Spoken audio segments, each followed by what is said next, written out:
My Survivor experience was absolutely incredible. I'm so beyond thankful for every single day that I was out there. To know that I was originally supposed to be the first millennial out on day 7, and I fought my way into being, there until day 18.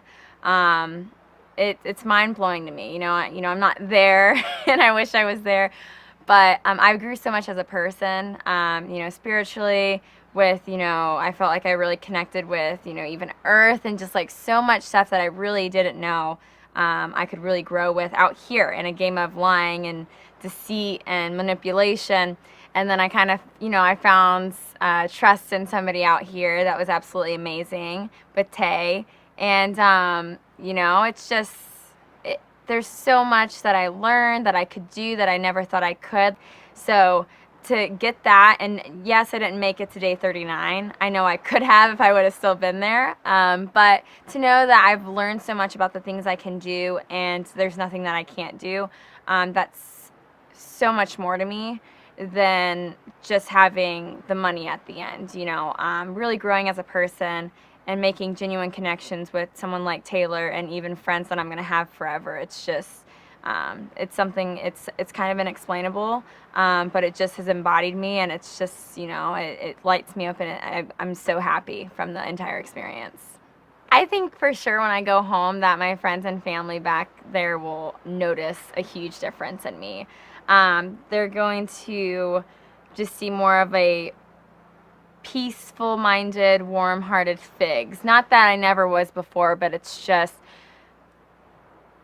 being able to be way more vulnerable and just let everything out. I was already an open book, but it more or less hit more sensitive notes to me that I didn't really know was there. Having been bullied and all these things growing up, I grew really thick skin, but when you're out on the island, there's times where you let that thick skin go, and that's what I did. I had to have trust in somebody, and thank God it was Taylor. And then things happened, but completely just shelling out the thick skin at moments where I've always had to have a backbone, and I've always had to be this tough person, but to be able to really just show my emotions and just know that I'm going to be okay, and just trying to be content with situations. And I knew I was going to go home, and I just had to be okay with it. I felt it coming, and Taylor didn't know, and I was like, I felt it coming.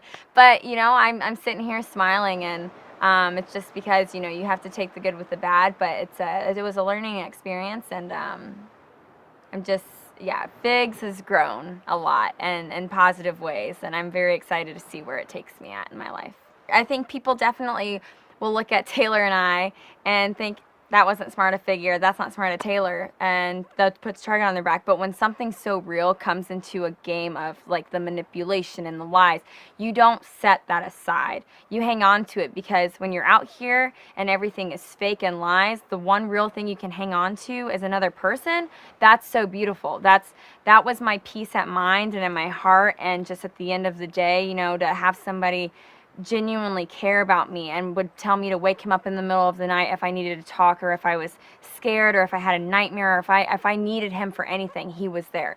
And it's so beautiful, and I'm beyond thankful that I had him out there and he had me as well. Because like I said, like when you're out there and it's just, you can't trust anybody, to have something so real to hang on to, that's everything. And that really pushed me further and took away the paranoia and takes a lot of that fear in your mind. I have my foot tattoo that says no fear, but when you're out there, you have some. So to have somebody there and it's real, I would never have put that aside to save my life. Even though, people probably saw me playing the game like Parv. I had Jay, I had Tay. I'm not putting aside real feelings and something that is potential, like in my real life, to further and go for the million. Like, you can't set aside real things like that. It's too beautiful to pass up and mess up because you just want to go somewhere. It's important to have that realness in the game. The highlight for my game was in challenges when I was just kicking ass. Like the first challenge, I was screaming and leading the tribe, pumping them up, and we get to that last bit of the puzzle that was 60 pieces, and it was Michelle and I just remember slapping that last piece in there and yelling, "Jeff, we've got it. Jeff, we're done." And he comes over, and you know, to hear the play-by-play of me actually putting this puzzle together and Jeff is like doing it, it's so unreal being the first challenge, but then winning it and slapping that puzzle piece was everything to me. And just that feeling of like, I just kicked ass on Survivor. We just want immunity. Like, bye, somebody's going home over there. You know, it was incredible. And it's moments like that when I think about it and I'm just sitting here smiling, because it rocks my world that even happened for me. My Survivor experience was absolutely amazing. You know, it does tear me apart a little bit that I only got to day 18, but I'm so proud that I did even get to day 18 when my life was supposed to be cut shorter. And I grew so much as a person. I met amazing people. I met an amazing person who we're going to see what life has in store for us, you know. And I'm just so incredibly thankful that I got to come out here and really just, you know, challenge myself, push myself, and crazy weather conditions and the adaptation to living on an island with a certain amount of food, people I don't know. You know, you push yourself in challenges, and it's just absolutely amazing to see and learn that there's nothing that I can't do. So I'm incredibly grateful, and hopefully this won't be the last time that you see Figgy, and I'll be back for more.